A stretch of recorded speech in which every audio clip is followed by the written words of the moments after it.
विचार चल रहा है मुक्ति को अमृत बिंदु उपनिषद के ऊपर, ब्रह्म बिंदु उपनिषद के ऊपर। उपनिषद ब्रह्म बिंदु उपनिषद में श्रुति कहती है कि परमात्मा नाम रूप उपाधि को लेकर के अलग अलग सा प्रतीत होता है। नाम और रूप उपाधि को लेकर के परमात्मा अलग अलग सा प्रतीत होता है, किंतु परमात्मा अलग होता नहीं है, भिन्न भिन्न नहीं है, एक ही है। जैसे घट के उत्पन्न होने पर अथवा घट के फूट जाने पर अथवा अनेक घटों के उत्पन्न होने पर अनेक घटों के नष्ट हो जाने पर, तो घट के भीतर का गया हुआ, घट के भीतर प्राप्त हुआ आकाश है और घट के बाहर का जो आकाश है उसमें भिन्नता नहीं रहती। घट बन रहा है उस काल में भी वह आकाश महाकाश है। घट बनने से पहले आकाश महाकाश ही था। और घट जिस काल में बन रहा है उस काल में भी घट का आकाश प्रवेश सा हुआ दिख रहा है, उस काल में भी आकाश महाकाश ही है। जब घट फूट जाता है तब भी घट के भीतर का जो आकाश दिख रहा था वह महाकाश ही था। महाकाश में लीन हो जाता है। घट बनने से पहले आकाश, घट के भीतर का आकाश महाकाश था। घट बन गया उस काल में भी घट के भीतर का आकाश महाकाश ही है। घट जब फूट जाएगा तब भी घट के भीतर का आकाश महाकाश ही रहेगा। तो आकाश में कोई भेद नहीं रहता। उसी प्रकार से हमारे शरीर के भीतर चेतन आत्मा है। शरीर प्राप्त होने से पहले वो चेतन ही था, असंग था, कूटस्थ था। शरीर प्राप्त हो गया हमको तब भी चेतन जो हमारे भीतर चेतन वह असंग कूटस्थ परमात्मा है। जब कुछ काल के बाद हमारा शरीर नष्ट हो जाएगा तब भी हमारे शरीर के भीतर रहने वाला चेतन असंग कूटस्थ ही रहेगा।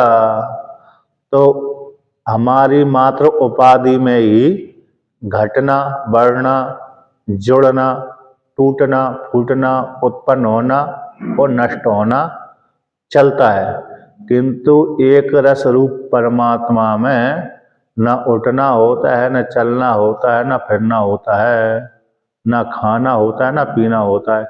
एक रस घन परमात्मा, एक जैसा, एक रूप जैसा।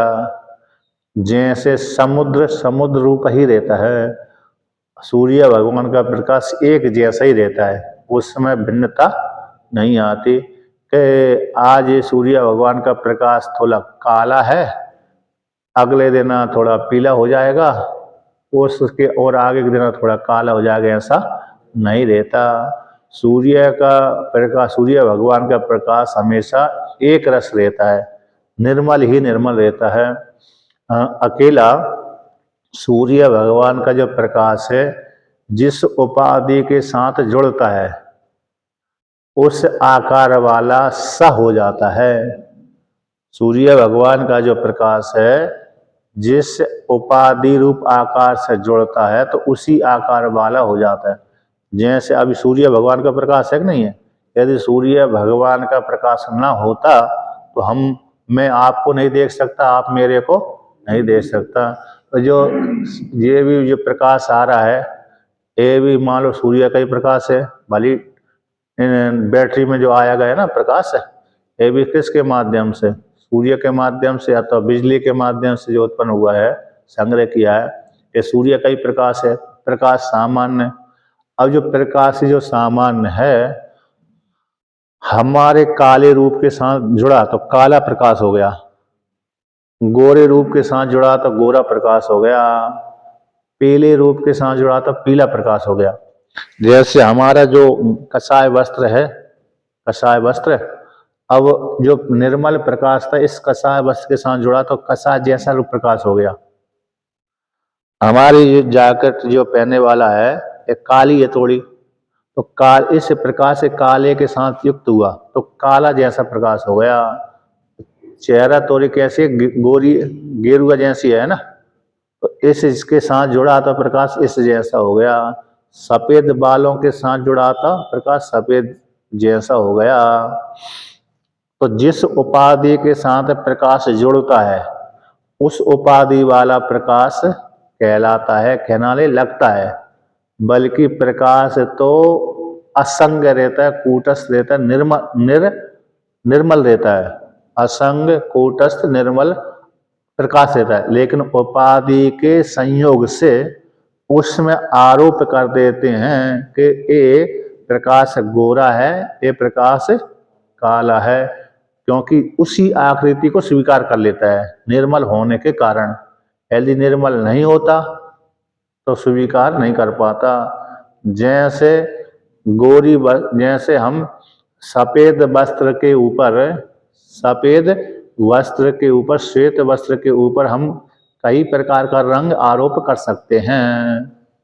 सफेद के ऊपर लाल भी पोत सकते हैं, सफेद के ऊपर काला भी पोत सकते हैं, सफेद के ऊपर पीला भी नीला भी पोत सकते हैं, किंतु काले आदि के ऊपर पीला आदि वो नहीं होता। सफेद के ऊपर सफेद सारे रंगों को स्वीकार कर लेता है। सफेद का अर्थ स्वच्छ निर्मल, किंतु अन्य जो रंग आदि मटमैले होते हैं वो स्वीकार नहीं कर पाते।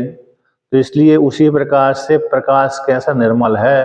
अब जिस उपाधि के साथ जुड़ा, चाहे घट रूप उपाधि के साथ जुड़ा तो प्रकाश घट रूप आकार वाला हो गया। वस्त्र रूप उपाधि के साथ जुड़ा प्रकाश तो वस्त्र रूप आकार वाला हो गया। इतना चौड़ा वस्त्र था उसी के आकार वाला प्रकाश हो गया। तो ये दृष्टांत है। तो प्रकाश निर्मल होने पर उपाधि के संयोग से वो उस आकार वाला हो जाता है। उसी प्रकार से हमारा चेतन प्रकाश रूप जो आत्मा है मनुष्य योनि रूप उपाधि में गया तो भाई चेतन आत्मा मनुष्य आकार वाला हो गया। पशु योनि रूप में भाई चेतन आत्मा गया तो पशु आकार वाला हो गया। पक्षी योनि में गया भाई परमात्मा प्रकाश रूप परमात्मा पक्षी आकार वाला हो गया। देव योनि में गया भाई परमात्मा तो देव योनि आकार वाला हो गया। अब उपाधि के संयोग से भाई चेतनात्मा को हमने देव योनि का कह दिया, मनुष्य योनि का कह दिया, नारकीय योनि का कह दिया कि नारकीय योनि पशु है, पक्षी है, कीड़े मकोड़े, ये नारकीय योनि कहलाती हैं, क्योंकि ये ज्यादा पाप का फल है। जिस व्यक्ति ने ज्यादा पाप कर्म किए हैं उन कर्मों का फल पशु पक्षी कीड़े मकोड़े ही है, क्योंकि उनको ये योनि प्राप्त करना है। और जिसके ज्यादा पुण्य है ऐसे व्यक्ति का फल कौन हो? देव योनि। जिनके मध्यम पाप और मध्यम पुण्य है उसको मनुष्य योनि। अब ऐसा नहीं है कि इसी जन्म के पाप पुण्य हो, नहीं, जन्म जन्मांतरों के जो पुण्य अथवा पाप कर्म संग्रहित होते रहते हैं, आ रहे हैं। अब बहुत से पाप और पुण्य जो है तो किसी कल्प में हमने इतना सा पाप किया था और उतने से तो थोड़ा जल्दी पूरा नहीं भोग सके, 100 वर्ष की आयु में वो नहीं भोग सकते हैं, क्योंकि हमने पाप किया था 10 वर्ष की योनि का। 10 वर्ष के तक भोगने के लिए पाप कर्म किया था एक जन्म का। एक जन्म में हमने ऐसे कर्म किए थे और उस पाप कर्म का फल हमको 10 वर्ष तक भोगना है। अब किंतु उस कल्प में आता उस जन्म में हमने ऐसा किया, दूसरा जन्म कभी हो गया था, उस जन्म में हमने 10 वर्ष के और पाप कर्मों के फल भोगने के लिए हमने ऐसा कर्म बन गया, होकर दिया तो बन गया। अब तीसरे जन्म में हमने उसी प्रकार से कर दिया तो वो संग्रहित होता रहता है। तो कभी कभी व्यक्ति को 100 वर्ष तक जीवन धारण करना पड़ते ना, तो मतलब उसका यही है कि वो उस कल्पों के पाप वाले और पुण्य वाले कर्म उसके 100 वर्ष तक के हो गए, संग्रहित हो, तो 100 वर्ष तक आयु उसको भोगा देते हैं। तो 100 वर्ष के आयु में उसको सुख वाले दुख वाले दोनों भोगा देते हैं।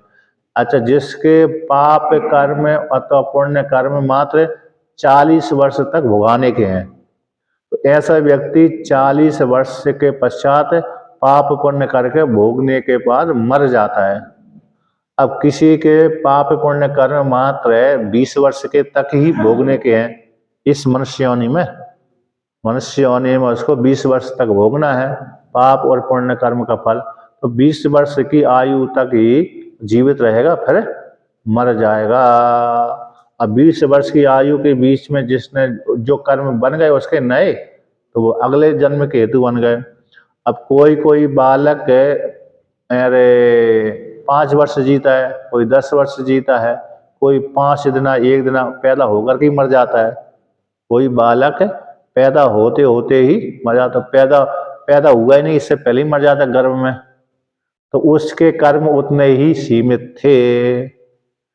किसी के गर्भ के बाद बच्चा पैदा होने के बाद 4-5 दिनों तक जीवित रहता है, कोई 1 दिन, कोई 2 दिन, कोई 3 दिन, कोई 5 दिन, कोई 10 दिन, कोई महीना भर। तो इससे सिद्ध होता है कि उस बालक के कर्म उतने ही तक थे, इसलिए वो बालक के कर्म समाप्त हो गए। अब वो सब मर करके दूसरी योनि में चला गया। जिस बालक के कर्म ज्यादा है तो उसको 100 वर्ष की आयु भोगा देता है। किसी के 50 वर्ष तक के कर्म थे तो 50 वर्ष की आयु तक भोग भोगा देते हैं। तो जैसे कर्म होते हैं उसी के अनुसार वो प्राप्त हो जाते हैं। इसलिए आत्मा तो निर्मल है, निरअवयव है और असंग, किंतु उपाधि के संयोग से उसको सुखी दुखी और मनुष्य योनि, देव योनि, पशु पक्षी योनि को मान लेते हैं। जो साधक साधिका एक रस आत्मा को जानता है कि पशु पक्षी जानवर देव और मनुष्य आदियों में एक ही आत्मा है, किसी भी आत्मा में कोई भेद नहीं है, सभी जगह एक ही आकाश है, उसी प्रकार से सभी जगह एक ही आत्मा है।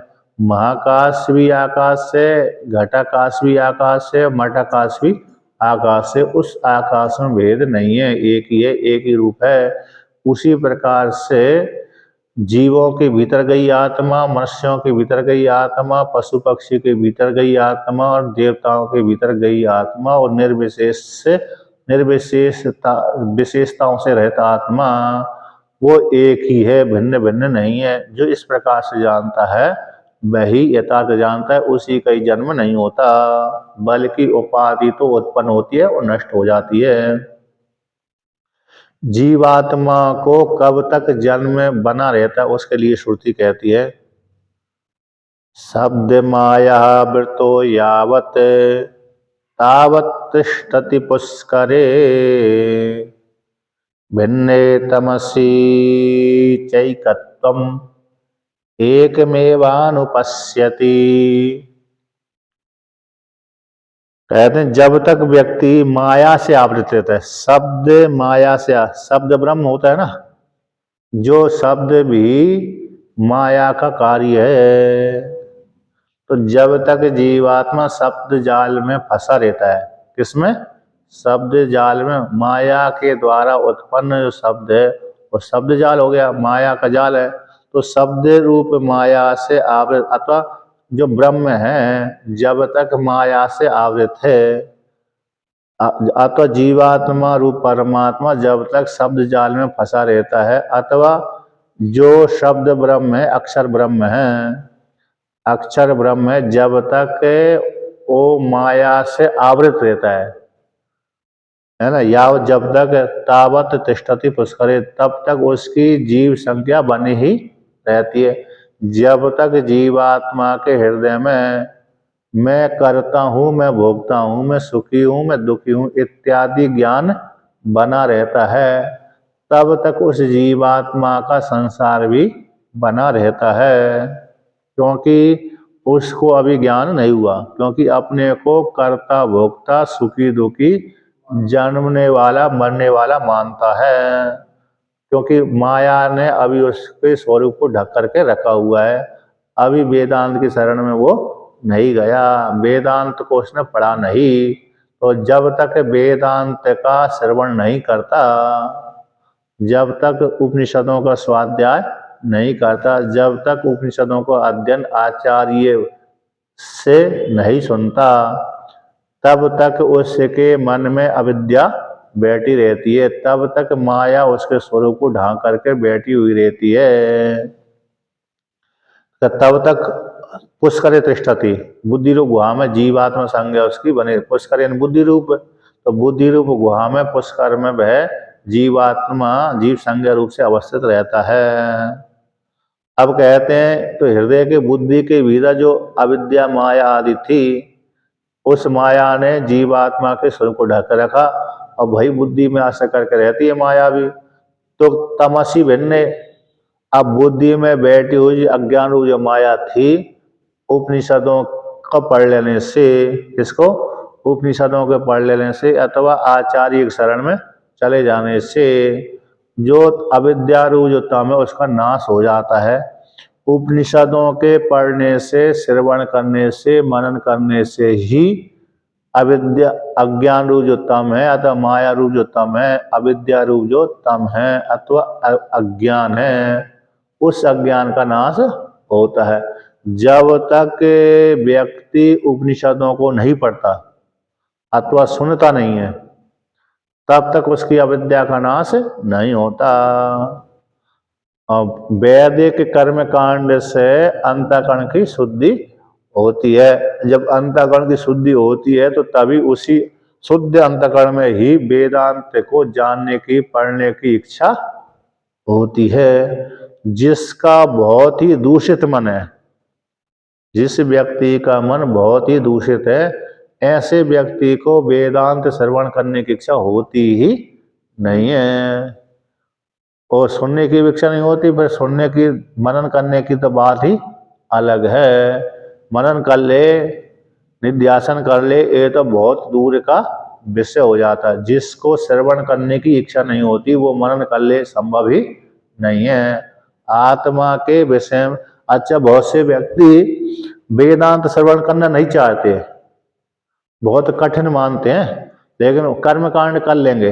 कर्म कांड उनके लिए सरल पड़ता है। कहते वेदांत तो भाई बहुत बड़ी चीज है।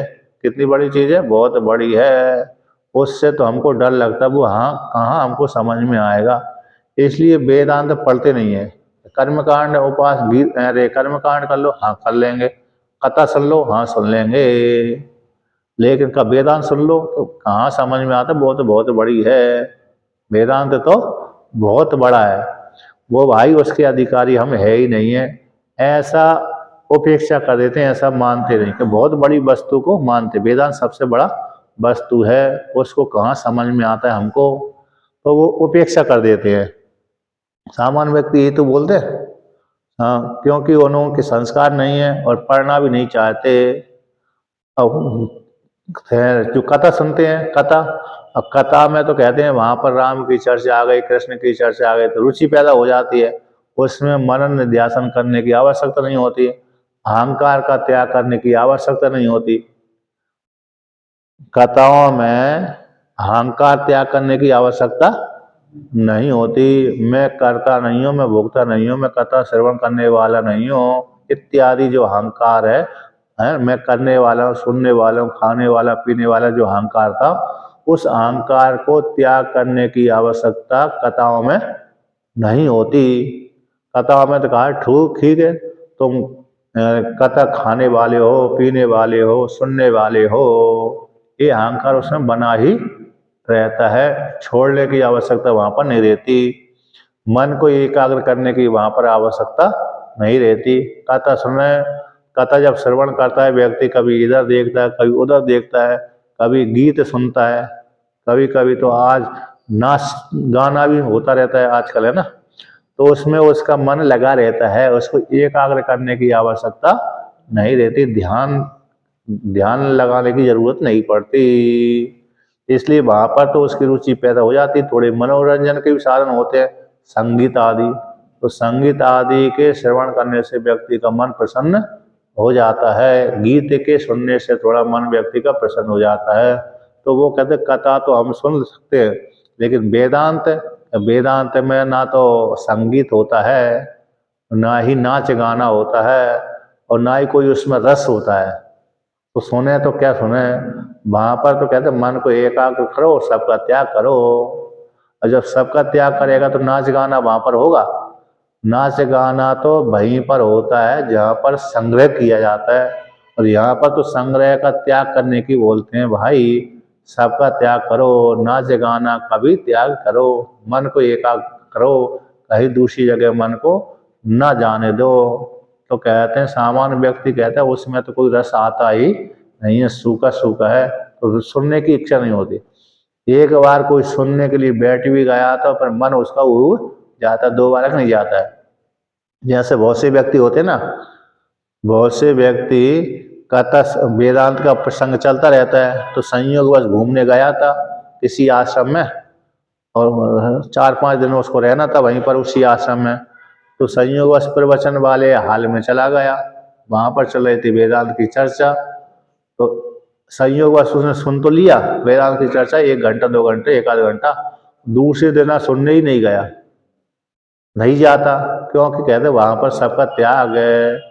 घटपट की चर्चा आत्मा का त्याग, आत्मा न मरती है न जन्म लेती है, न करता है न भोगता है, सबका त्याग करो।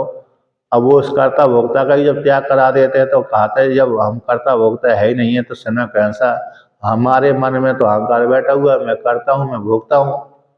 अब उसका ही वहाँ पर त्याग किया जाता है और समझ में बिल्कुल आती नहीं है, तो दोबारा के फिर सुनने को नहीं जाता, क्योंकि वहाँ पर उसको रस रस नहीं मिलता। जहाँ पर व्यक्ति को रस मिलता है वहीं पर व्यक्ति सुनने को जाता है, और जहाँ पर व्यक्ति को बिल्कुल भी रस नहीं मिलता वहाँ पर सुनने को नहीं जाता।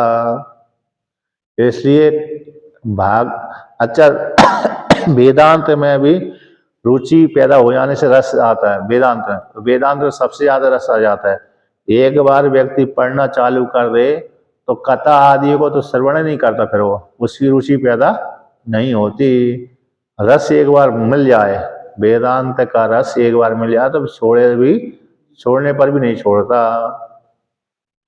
ना चाहते हुए भी कह मैं छोड़ दूं तो नहीं भी छोड़ पाता, रस आ जाता है एक बार। तो इसलिए तो सामान्य व्यक्ति को रस नहीं मिलता, लेकिन विशिष्ट जब वो उसी का अधिकारी हो जाता वेदांत का तो उसी व्यक्ति को फिर उसमें रस मिल जाता है।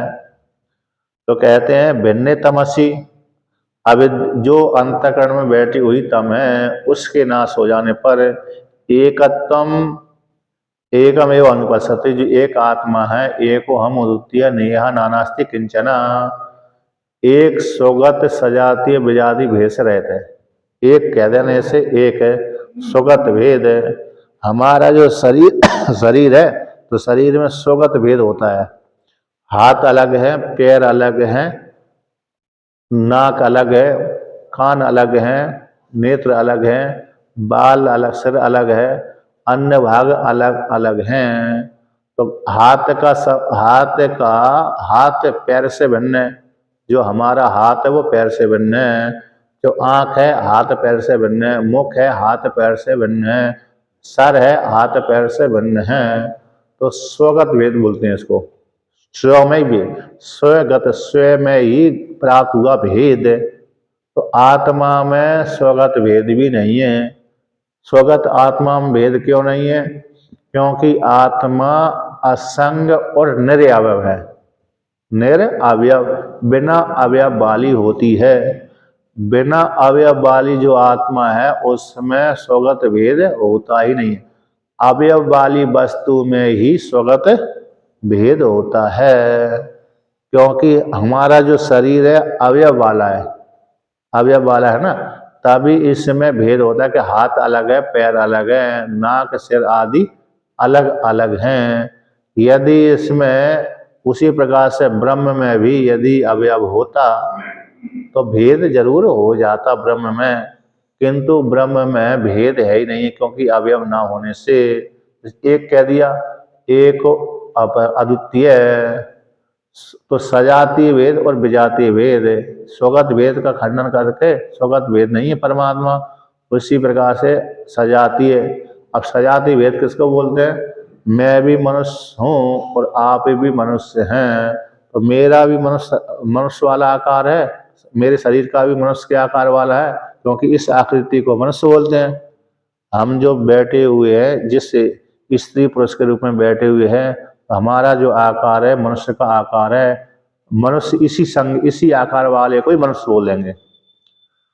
जीव तो है, सभी जीव को तो जीव बोल देते हैं, लेकिन इस जो हमारा जो आकार दिख रहा है, इस आकार वाले को मनुष्य संज्ञा दी गई है शास्त्र में, इसी को मनुष्य बोलेंगे, दूसरे को मनुष्य नहीं बोलेंगे।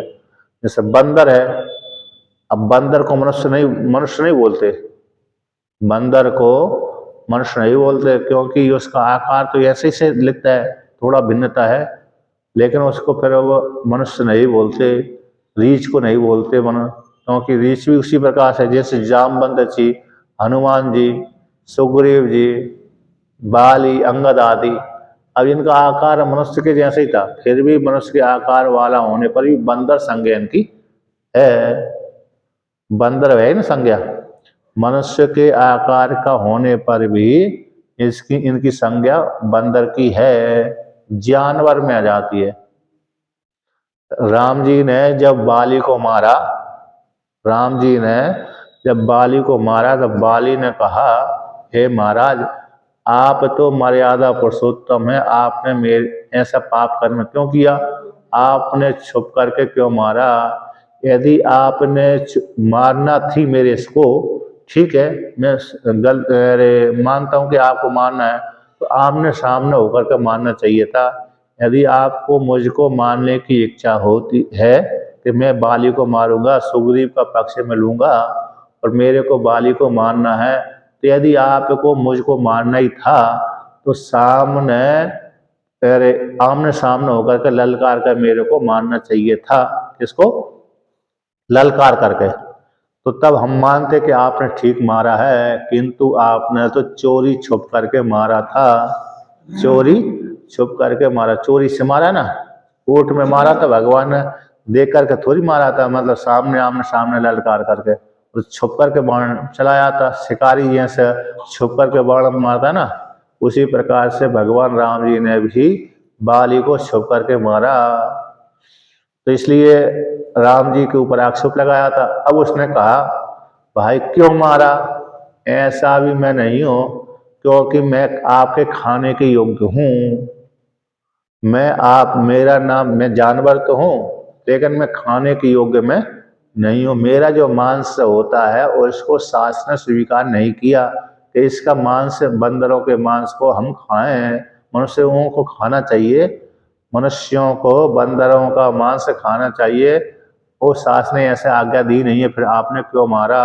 तो वहां पर वाल्मीकि रामायण में आता है, पंच पंच नका भक्ष्या, 5 नख वाले जानवरों को मार करके खाए व्यक्ति, मतलब जो रागी है, जो व्यक्ति बहुत मांसाहारी है, मांसाहारी व्यक्ति है, उसको शास्त्र कहता है, भाई सभी जीव जंतु को मार करके मत खाओ, थोड़ा सीमित कर देते हैं हम। भाई यदि आपको मांस खाना ही है, यदि आप मनुष्यों को मांस खाना ही है, तो इन 5 को खाओ, पंच पंच नखा भक्ष्या, इनको खा सकते हो, क्योंकि खाने से दोष तो लगता ही है, जो भी मांस खाएगा व्यक्ति उसको दोष लगेगा, किंतु जो बहुत ही रागी व्यक्ति है, मांसाहारी है, तो उसके लिए शास्त्र कह दी, भाई इनको मारकर खाओ, लेकिन फिर प्रायश्चित भी करो। यदि खाते तो फिर दोष लगेगा, तो फिर प्रायश्चित भी आपको करना पड़ेगी। नहीं करोगे प्रायश्चित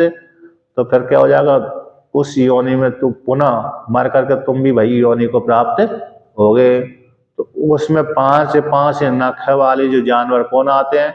एक खरगोश है, स्याही है, घोए है ना। खरगोश तो जानते हैं, ये तो आता ही है, खरगोश है ना पंच। और स्याही जानते हैं? स्याही, स्याही बोलते हैं जो जिसके शरीर पे वो रहते हैं, कांटे रहते हैं। यदि कोई शेर है, भालू है, अन्य जानवर है, स्याही को मारने के लिए हमला करता है, तो अपने शरीर को, अंग को फड़काता है, तो उसके मुख में, पूरे अंग में उसके कांटे चुभ जाते हैं। शेर ही हमला करता है, मांसाहारी होता है, तो स्याही को खाने के लिए जैसे ही जाता है, तो वह जैसे ही उसके पास में पहुंचा, हमला किया उसने, उसी काल में अपने शरीर को इतनी जोर से झटकारता है कि उसके शेर के हाथ में, पैर में, पंजाओं में और मुख में कांटे कांटे छिद जाते हैं। तो स्याही को खाना मुश्किल हो जाता है, स्याही को नहीं खा पाता। किंतु फिर भी जो जो जो है, कौन सा, चीता, चीता होता ना जो वो तो इतने जो चालाक होता है, वो तो तुरंत लेट करके उसको स्याही को मार देता है। हमला करता है ना, उसके सर के ऊपर नहीं करता, लेट करके उस हमला करता है, उसके गले को पकड़ता है। अब गले को पकड़ लिया तो फिर अरे मर जाता है, फिर फाड़ देता, खा जाता है। तो स्याही है, खरगोश है, घोए, ये घोए को आप जिस दीवार के ऊपर फेंक दो वहीं चिपक कर रह जाती है। किले पे चढ़ने के लिए घोए एक क्या थी, साधन थी। घोए घोए की पकड़ इतनी मजबूत होती है कि वो छोड़ नहीं पाती। तो जिसलिए जो लोग किले के ऊपर आक्रमण करते थे, राजा आदि, तो घोड़ों को पकड़ करके अपने पास में रखते थे और उससे रस्सी बांध देते थे घोड़े को। घोड़े में रस्सी बांध करके उसको ऊपर फेंक देते थे, किले के ऊपर, दीवार के ऊपर। फिर उसी को रस्सी पकड़ करके व्यक्ति पर चढ़ जाता था किले के ऊपर, क्योंकि घोड़े की पकड़ बहुत मजबूत होती है। उसकी जो खाल की क्या बनती है, ढोलकी, ढोलक बनाते हैं ना, ढोलक बजाते हैं, तो घोड़े की खाल की जो ढोलक होती बड़ी बड़ी अच्छी आवाज निकालती है। जैसे बकरे की खाल की, है ना, घोड़े की खाल की, अन्य अन्य जानवर की बनाते हैं, तो उससे आवाज अच्छी आती घोड़े की। तो ये घोड़े कहते हैं, उसका दूसरा नाम भी होगा। और खरगोश है, घोड़े है, स्याही है, गेड़, एक हाथी होता है, गेड़ा हाथी, एक और एक और है, कोई जानवर रहता है। तो ये इसमें बंदर नहीं आता। क्या नहीं आता, बंदर नहीं आता। तो बंदर मनुष्यों के द्वारा खाया नहीं जाता। तो आपने मेरे को क्यों मार दिया, जबकि आपको तो तभी मार सकते थे, मेरे शिकार खेल सकते, तभी शिकार खेल सकते थे जब मैं मांसाहारी की कोटि में आता, आपके मांस से खाने के उपयोग में आता, तब आप मेरे को मार सकते थे। किंतु मैं मांस खान मनुष्यों के लिए खाने योग्य भी मैं नहीं हूँ, खाने के योग्य भी मैं नहीं हूँ, क्योंकि मैं पंचना का भक्ष्या, इसमें नहीं आ, शास्त्र ने ऐसे आज्ञा नहीं दी। तो इस प्रकार से तो यहाँ पर कहते स्वगत सजातीय भेद आदि से रहित परमात्मा। स्वगत भेद हो गया, स्वगत तो हमारे शरीर में, विजात सजाती हो गए मनुष्य, मनुष्य हम भी मनुष्य, आप भी मनुष्य। और जैसे बंदर आदि कैसे हैं, आकृति तो है उनमें मनुष्य की जैसी होती, किंतु मनुष्य नहीं, जानवर कोटि में गिन लिए जाते हैं। तो सजाती जीव, जीव में तो सजाती है, लेकिन आकृति में सजाती है नहीं है, दूसरी दूसरी जाति के है। अब कहते हैं विजातीय, विजाति एक चेतन है, एक जड़ हो गया। अथवा विजाति कहती हम मनुष्य है, मनुष्य मनुष्य में सजाती हो जाते, मैं भी मनुष्य, आप में भी मनुष्यत्व जाती है और मुझे में भी मनुष्यत्व जाती है। तो ऐसा ब्रह्म में भेद नहीं है, सजातीय तो भेद नहीं है, क्योंकि दो ब्रह्म है ही नहीं है, समान आकृति वाले दो ब्रह्म नहीं है, इसी सजातीय भी नहीं है। तो विजातीय हो गया ब्रह्म, तो विजातीय भी ब्रह्म नहीं है। जैसे हम मनुष्य हैं, हमसे भिन्न जानवर है, ये विजाति कहलाता है। पशु पक्षी भिन्न कहलाता है, पेड़ पौधे भिन्न कहलाता है। ऐसा विजाति ब्रह्म भी नहीं है।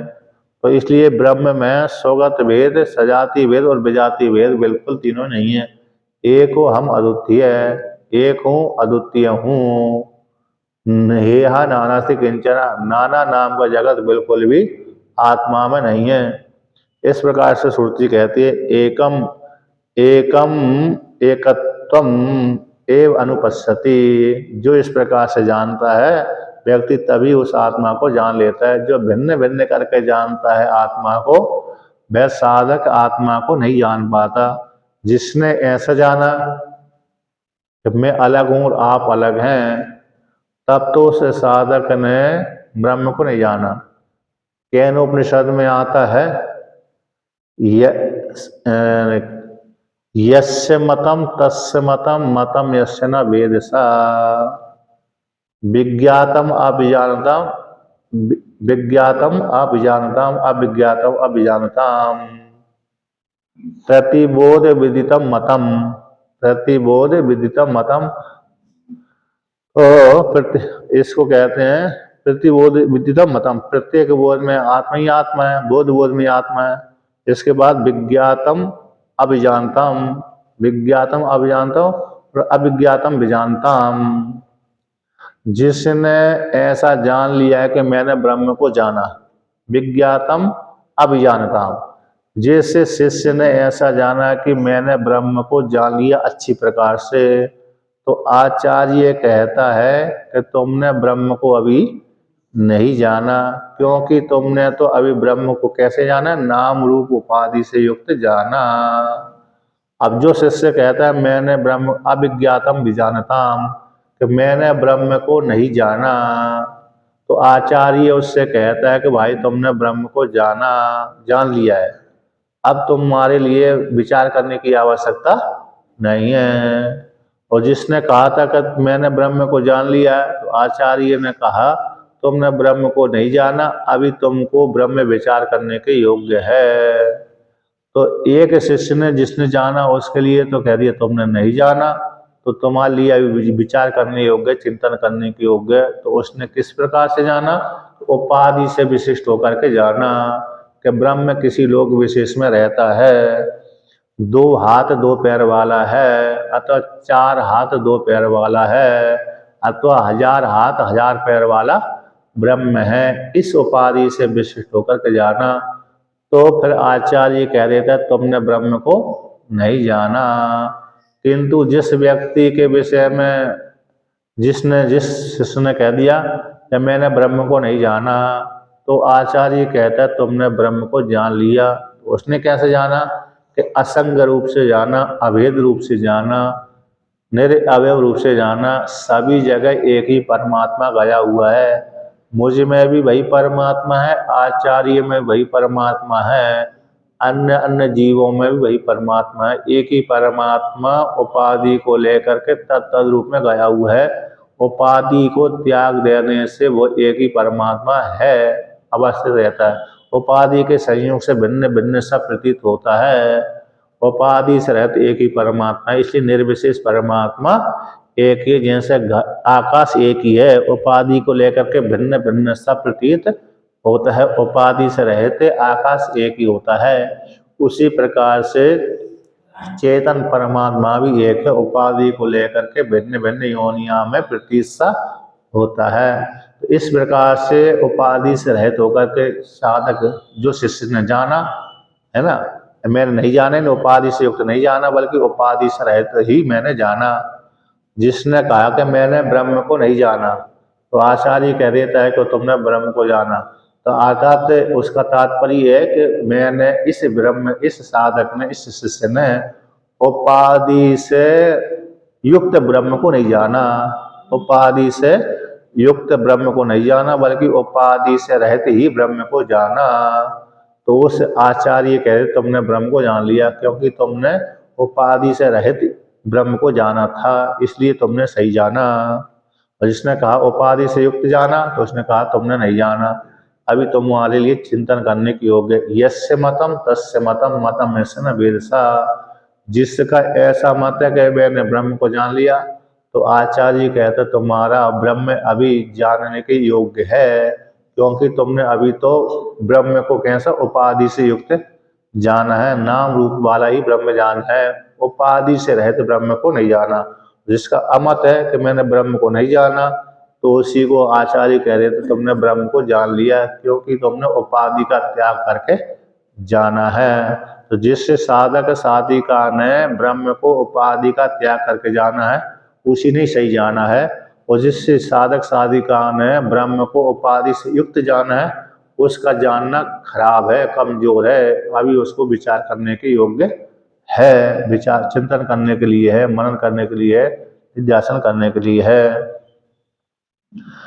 अब और आगे कहती है श्रुति शब्दाक्षरम परम ब्रह्म यस्मिन् क्षीणे यदक्षरम तद्विद्वान् अक्षरम ध्यायेत् यदिच्छेच्छान्तिमात्मनः। तो दो प्रकार के ब्रह्म, एक शब्द ब्रह्म, एक अक्षर ब्रह्म। एक शब्द ब्रह्म होता है, एक अक्षर ब्रह्म होता है। अब निरुपाधिक परमात्मा में जो अक्षर ब्रह्म भी एक उपाधि है और शब्द ब्रह्म भी एक उपाधि है, कि दोनों ही निर्गुण निराकार परमात्मा में उपाधि का लय हो जाता। उपाधि का लय हो जाने पर दोनों ही शब्द ब्रह्म भी और अक्षर ब्रह्म भी अथवा अंतर्याम में कार्य ब्रह्म और कारण ब्रह्म, कार्य ब्रह्म और जो कारण ब्रह्म है निर्गुण निराकार परमात्मा सही आए हुए हैं और निर्गुण निराकार परमात्मा में ही लीन हो जाते हैं। उपाधि को लेकर कार्य ब्रह्म कारण ब्रह्म कहा गया है। तो शब्द ब्रह्म और अक्षर ब्रह्म परम ब्रह्म, शब्दाक्षर ब्रह्म हो गया, एक परम ब्रह्म हो गया। तो जिस शब्दाक्षर जो नाम उपाधि वाला ब्रह्म था, उस नाम उपाधि जिसकी क्षीण हो जाने पर तो अक्षर रूप परमात्मा ही शेष रहता है, जिसको अंतर्यामी बोलते हैं, परमात्मा रहते हैं। नाम रूप उपाधि तो सोपाधिक ब्रह्म की होती है। अब सोपाधिक जो ब्रह्म की उसकी नाम रूप उपाधि को हम त्याग कर देते हैं, तो त्याग कर देने से भाई सोपाधिक ब्रह्म निर्गुण निराकार परमात्मा में परिवर्तन हो जाता है। क्योंकि उपाधि का त्याग कर देने से, उपाधि का नाम रूप उपाधि का नाम और रूप ये दोनों उपाधियों का त्याग कर देने से जो ब्रह्म था सोपाधिक वो निरुपाधिक में परिवर्तन हो जाता है। यद्यपि पहले से ही निरुपाधिक था, लेकिन उपाधि को लेकर इसको नाम पड़ गया था, रूप पड़ गया था, शब्द ब्रह्म कहलाता है।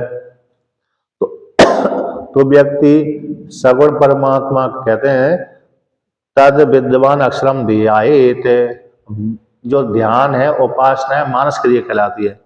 एक शब्द ब्रह्म एक अक्षर ब्रह्म, तो शब्द ब्रह्म और हो गया, अक्षर ब्रह्म और श्रेष्ठ हो गया।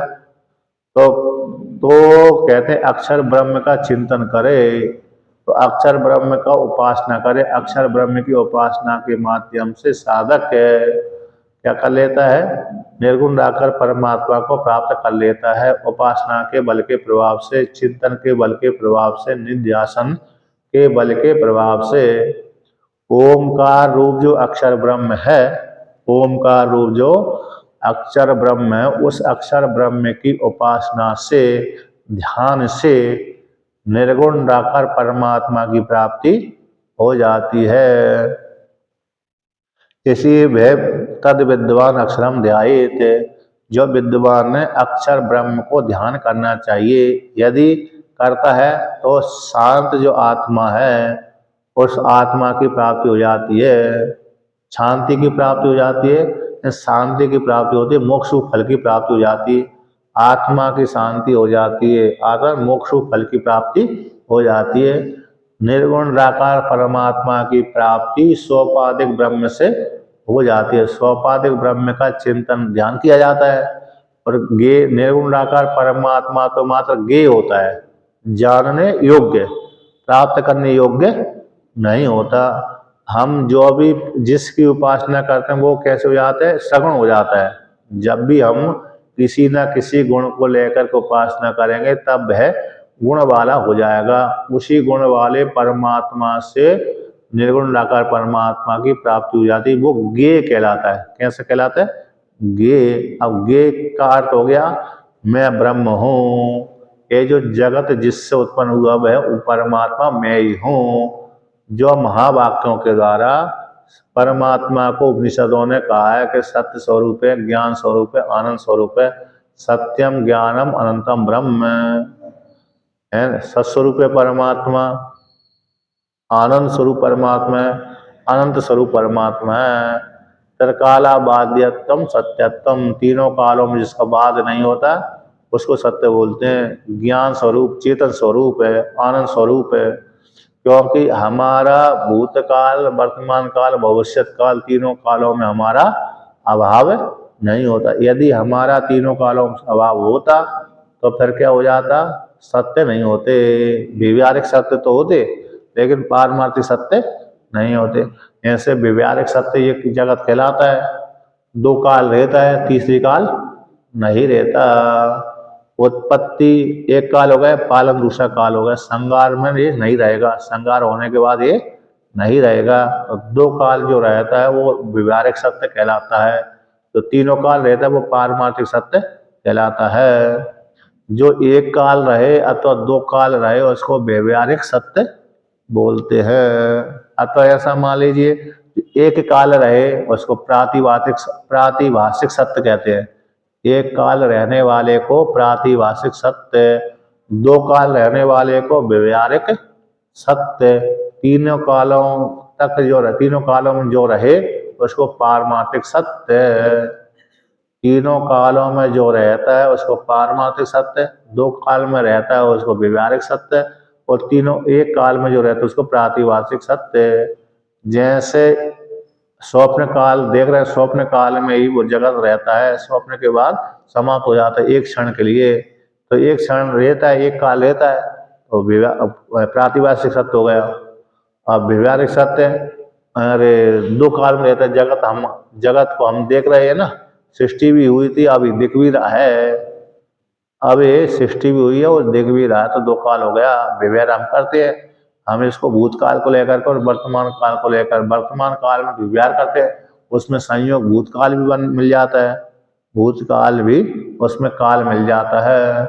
इसलिए तो दो काल हो गए इसको व्यवहारिक सत्य को। पारमार्थिक तीनों कालों में आत्मा बनी रहती है, तीनों कालों में ऐसी आत्मा बनी रहती है। जैसे जागृत में जगत है उसी प्रकार स्वप्न में भी जगत है। दो काल वाला हो गया ना। अब स्वप्न का जो जगत है प्रातिभाषिक होता है, एक काल ही दिखता है, दूसरा नहीं दिखता। हम जागृत का जो जगत देख रहे हैं ना, यहाँ भी जिस आकार वाला देख रहे हैं स्वप्न में भी उसी आकार वाला हम देख लेते हैं। जागृत का जो जगत को हम स्वप्न में भी उसी प्रकार से आकार वाला देख लेते हैं, तो स्वप्न में भी उसी प्रकार से दिख जाता है। जागृत में जो देखा जा रहा है जगत वो स्वप्न में भी उसी प्रकार से देखे जाता है। जैसे हम जागृत अवस्था में स्त्री के रूप में अथवा पुरुष के रूप में, तो स्वप्न में भी हम स्त्री अथवा पुरुष के रूप में ही देखेंगे, भिन्न के रूप में हम नहीं। बहुत ही कम ऐसा होता होगा जहाँ पर स्त्री पुरुष वो भिन्न के रूप में देखे स्वप्न में जाकर के, नहीं तो वो प्राय करके जिस जागृत अवस्था में जिस आकार वाली है, जिस नाम रूप वाली है, स्वप्न में भी उसी नाम रूप वाला दिखेगा अथवा दिखेगी, है ना। बालक होगा तो बालक के रूप में ही दिखेगा, स्वप्न देखेगा। बालिका होगी तो बालिकी रूप में ही वो दिखेगी। स्त्री के रूप में तो स्त्री रूप में ही स्वप्न देखेगी, पुरुष है तो पुरुष रूप में ही स्वप्न देखेगी। अब स्वप्न में भी ये नहीं देखेगी कि मैं जागृत में तो स्त्री थी, जागृत में तो पुरुष था, जागृत में स्त्री थी और स्वप्न में पुरुष बन गया, ऐसा वो नहीं देखता। उसी प्रकार पुरुष भी जागृत में तो मैं पुरुष था लेकिन स्वप्न में स्त्री रूप में हो गया, ऐसा वो नहीं देखता। उसी को ये भ्रम होता है जिसको रंगमंच पे कार्य करते हैं। इनको जो रंगमंच पे कार्य करते हैं, क्योंकि वो दोनों प्रकार के रोल निभाते हैं ना, स्त्री का भी रोल निभाते हैं और पुरुष का भी रोल निभाते हैं।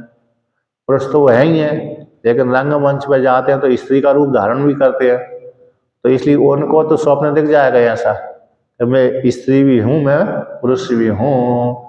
किंतु जिसने रोल निभाया नहीं, निर्वाह नहीं किया, वो अपने को पुरुष अथवा स्त्री रूप में ही देखता है, स्वप्न में उसी आकार वाला उसी नाम रूप वाला देखता है। इसलिए दो क्षण प्रतीत हो जाता है, स्वप्न में भी उसी जगह दिख रहा है और जागृत में उसी प्रकार से दिख रहा है, तो दो क्षण मान लो।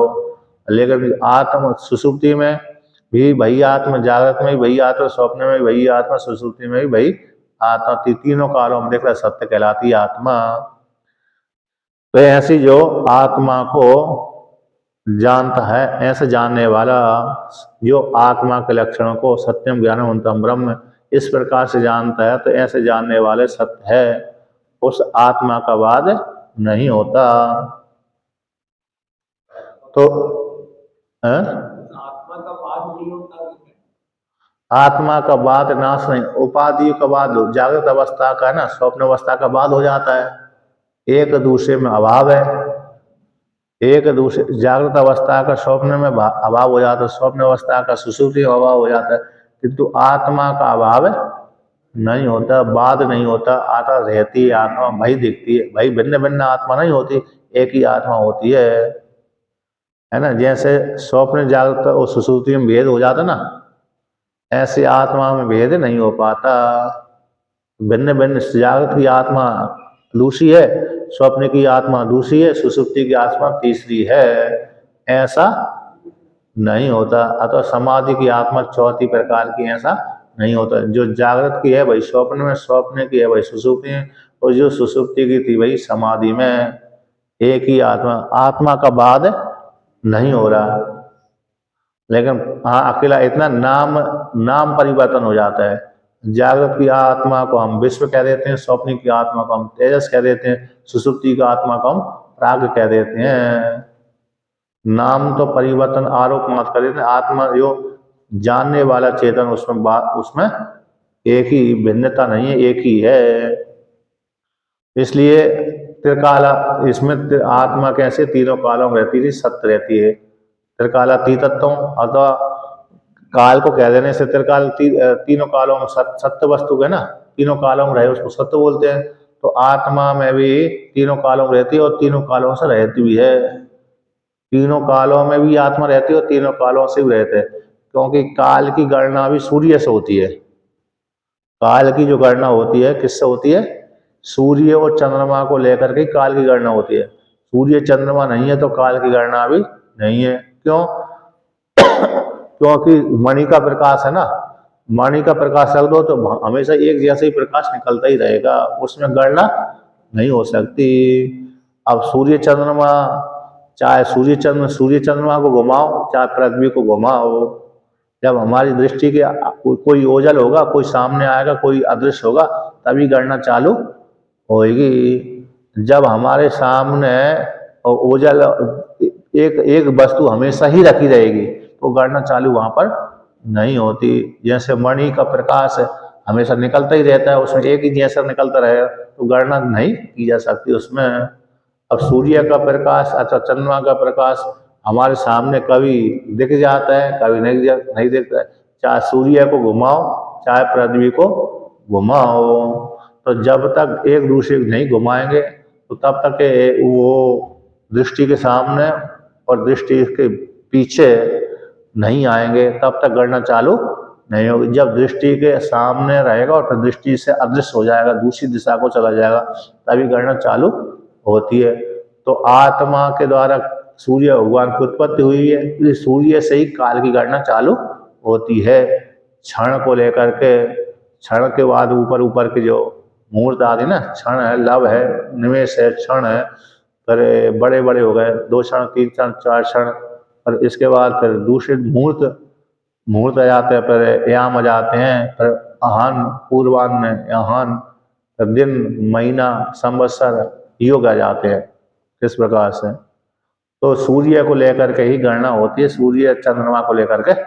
वो सूर्य चंद्रमा से रहे तो गणना नहीं होती। इसी आत्मा सूर्य और चंद्रमा के पहले ही था, इसलिए त्रिकालातीत कहलाता है। सूर्य और चंद्रमा के बीच में भी रहता है, इसलिए तीनों कालों में भी रहता है, इसलिए सत्य कहलाता है आत्मा। बाकी जगत आदि तो व्यवहारिक सत्य अथवा प्रातिभाषिक सत्य कहलाता है। इस प्रकार से वर्णन किया। तो ऐसा जो जानने वाला व्यक्ति है आत्मा को इस प्रकार से जानता है, कालों से रहित मानता है, 5 कोषों से रहित मानता है, तीनों अवस्थाओं से रहित मानता है, वही आत्मा को जानने वाला होता है। जो भिन्न करके आत्मा को जानता है उसने आत्मा को तो अभी उपाधि से युक्त ही जाना है, निर्विशेष रूप से नहीं जाना। तो अभी उसको विचार करने की योग्य रहता है आत्मा। ओम पूर्णमदः पूर्णमिदं पूर्णात् पूर्णमुदच्यते पूर्णस्य पूर्णमादाय पूर्णमेवावशिष्यते। ओम शांति शांति शांति। शंकरं शंकराचार्यं